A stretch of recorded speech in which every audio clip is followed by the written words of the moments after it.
كم مجدا سطرنا على صفحاته. السلام عليكم.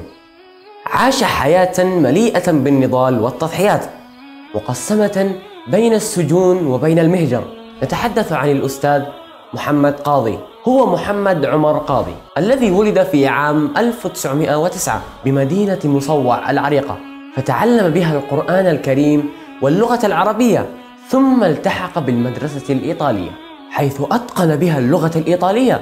بعدها اتجه ناحية الأعمال الحرة فنجح نجاحا كبيرا، حيث كان له مصنع للحوم بأسمراء الجميلة، وقد شارك في العمل العام مبكرا منذ أربعينيات القرن الماضي، حيث انضم إلى الرابطة الإسلامية الإريترية وأصبح محررا لجريدة صوت الرابطة. ولكن بعدها استقال من الحزب وأسس حزبا مستقلا، كما أن له دور كبير في قيام مؤتمر السلام الذي جمع كل الأحزاب الإريترية، وذلك في عام 1950.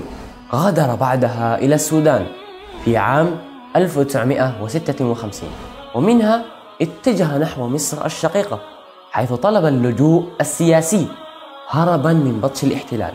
وقد سافر بعدها إلى الحجاز الحبيب وقابل الملك سعود بن عبد العزيز.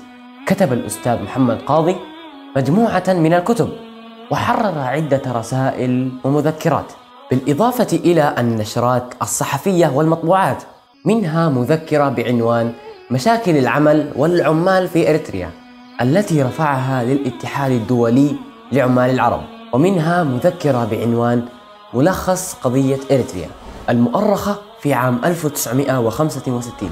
عاد بعدها إلى إريتريا بعد غياب نام 17 شهرا، وقد استقبلته الجماهير العريضة والتي احتشدت لاستقباله، ذلك مما أغضب الاحتلال، فتعرض إلى المضايقات مما اضطره إلى مغادرة البلاد مجددا، وذلك في عام 1977. لم يعش بعدها طويلا، حيث توفي الأستاذ محمد عمر قاضي في الرياض بعام 1981 رحمه الله رحمة واسعة، وأسكنه فسيح الجنان، وتقبل منه ما قدم لوطنه وشعبه الذي أحبه.